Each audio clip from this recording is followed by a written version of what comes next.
Hello friends, welcome to Chennai to Mangalore. இன்னைக்கு இந்த சேனல்ல அத்தோ எப்படி செய்யலாம்னு பார்க்கலாம். அதுக்கு நூடுல்ஸை நல்லா வேக வச்சு எடுத்திருக்கேன். கூடவே உப்பு எண்ணெய் சேர்த்து நல்லா வேக வச்சு இந்த தண்ணியெல்லாம் வடிச்சிட்டு எடுத்திருக்கேன்.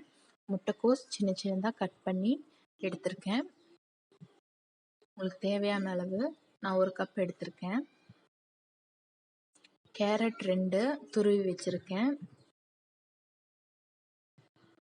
ஃப்ரைடு கார்லிக்கை நல்லா கட் பண்ணிவிட்டு எண்ணெயில் போட்டு ஃப்ரை பண்ணி எடுத்திருக்கேன். அதே மாதிரி ஆனியனையும் நல்லா கட் பண்ணிவிட்டு எண்ணெயில் போட்டு ஃப்ரை பண்ணி எடுத்து வச்சுருக்கேன். ஃப்ரைடு ஆனியன், புளி தண்ணி தேவையான அளவு, இது பொட்டுக்கடலையும் நிலக்கடலையும் சேர்த்து அரைச்சி எடுத்து வச்சுருக்கேன். நம்ம கார்லிக்கும் ஆனியனும் ஃப்ரை பண்ண ஆயில், அதை தான் நம்ம மிக்ஸ் பண்ணுறதுக்கு யூஸ் பண்ண போகிறோம்.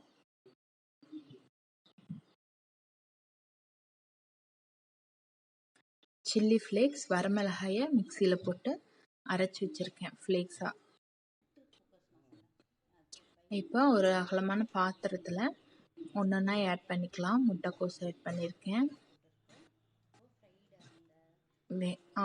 ஃப்ரைட் ஆனியன் எல்லாமே உங்களுக்கு தேவையான அளவு தான்.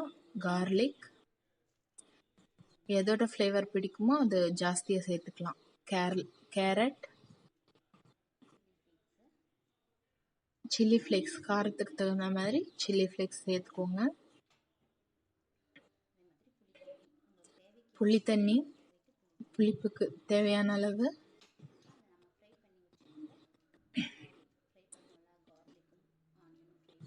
எண்ணெய் 2 டேபிள் ஸ்பூன்,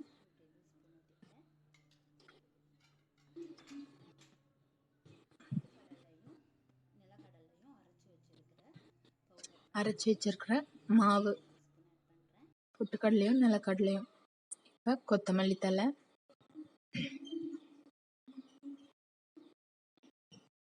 நான் இன்னும் கொஞ்சம் புளி தண்ணி சேர்த்துக்கிறேன். எண்ணெயும் இன்னும் கொஞ்சம் சேர்த்துக்கிறேன்.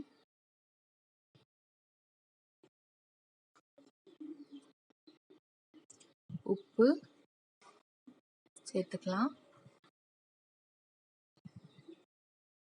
உப்பு சேர்த்து நல்லா மிக்ஸ் பண்ணிக்கலாம்.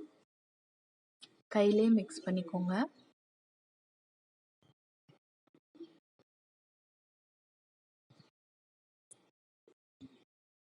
நல்லா கையிலேயே மிக்ஸ் பண்ணி எல்லாமே நல்லா மிக்ஸ் ஆனதுக்கப்புறம் இதுக்கு கரண்டியெல்லாம் யூஸ் பண்ணிங்கன்னா அவ்வளோவா மிக்ஸ் ஆகாது.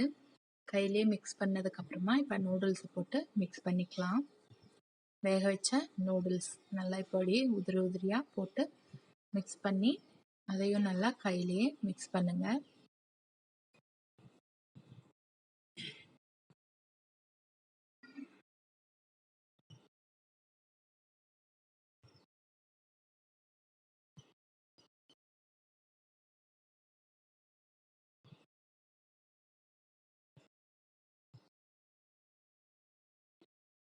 இப்போ அது கூட பேஜோன்னு ஒன்று கொடுப்பாங்க. அதுக்கு ஒரு முட்டையை நல்லா வேக வச்சு எடுத்திருக்கேன். அதில் வெங்காயமும், fried onion, fried garlic, chilli flakes,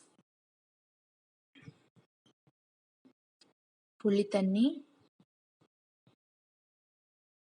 எண்ணெய், அந்த மாவு அரைச்சி வச்சிருந்த மாவு எல்லாத்தையும் சேர்த்து வச்சுக்கலாம். இது கூட ஒரு வாழைத்தண்டு சூப்பும் கொடுப்பாங்க. அதுவும் ரொம்ப நல்லா இருக்குங்க. ட்ரை பண்ணி பாருங்க. நம்மளோட அத்தோ ரெடியாக. இது கூட வாழைத்தண்டு சூப் ஒன்று செய்வாங்க. அதை நெக்ஸ்ட் வீடியோவில் பார்க்கலாம். இந்த வீடியோ உங்களுக்கு பிடிச்சிருந்தா லைக் பண்ணுங்கள், உங்கள் ஃப்ரெண்ட்ஸ் கூட ஷேர் பண்ணுங்கள். தேங்க்யூ.